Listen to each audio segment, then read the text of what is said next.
ആത്മീയ ചൈതന്യം തുളുമ്പുന്ന ചടങ്ങുകളോടെ ചിറങ്ങാട് ഊട്ടുപുര ശിവക്ഷേത്രത്തിൽ ഈ വർഷത്തെ മഹാശിവരാത്രി മഹോത്സവം ആഘോഷിച്ചു.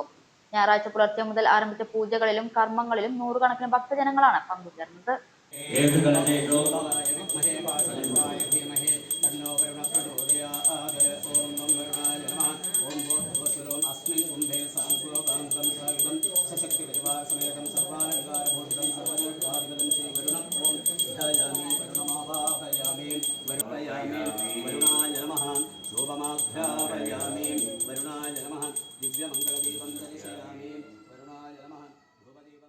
പുലർച്ചെ 5 മണിക്ക് നടന്ന നിർമ്മാല്യ ദർശനത്തോടെയാണ് ശിവരാത്രി ആഘോഷങ്ങൾക്ക് തുടക്കമായത്. ക്ഷേത്രം തന്ത്രിയുടെയും ഭാരവാഹികളുടെയും മുഖ്യ കാർമ്മികത്വത്തിൽ നടന്ന ചടങ്ങുകളിൽ ഭക്തരുടെ വലിയ തിരക്ക് അനുഭവപ്പെട്ടു. രാവിലെ 7 മണി മുതൽ 11 മണി വരെ ഭഗവാന് വിശേഷാൽ അഭിഷേകങ്ങൾ നടന്നു. എണ്ണ, വാകപ്പൊടി, പനിനീർ, ഇളനീർ, പാൽ, നെയ്യ്, തൈര്, തേൻ, കരിമ്പിൻ നീർ, കളഭം എന്നിവ കൊണ്ടുള്ള ദ്രവ്യ അഭിഷേകങ്ങൾ ഭക്തി നിർഭരമായി.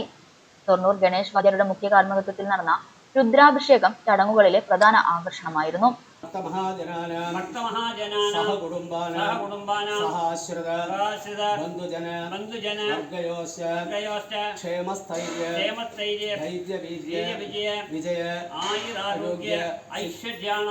അഭിവൃദ്ധ്യർത്ഥം സർവാഭീഷ്ട സിദ്ധ്യർത്ഥം സർവദുരിത നിവാരണ സിദ്ധ്യർത്ഥം സർവരോഗ നിവാരണ സിദ്ധ്യർത്ഥം സമസ്ത.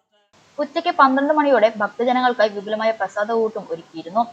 ദൂരപ്രദേശങ്ങളിൽ നിന്നുൾപ്പെടെ എത്തിയ നൂറുകണക്കിന് ഭക്തർ പ്രസാദമൂട്ടിൽ പങ്കെടുത്തു. ശിവരാത്രിയുടെ പ്രത്യേകതയായ ജലാഭിഷേകം ഭക്തർക്ക് നേരിട്ട് നടത്തുന്നതിനായി ക്ഷേത്രത്തിൽ വിപുലമായ സൗകര്യങ്ങളാണ് ഏർപ്പെടുത്തിയിരുന്നത്.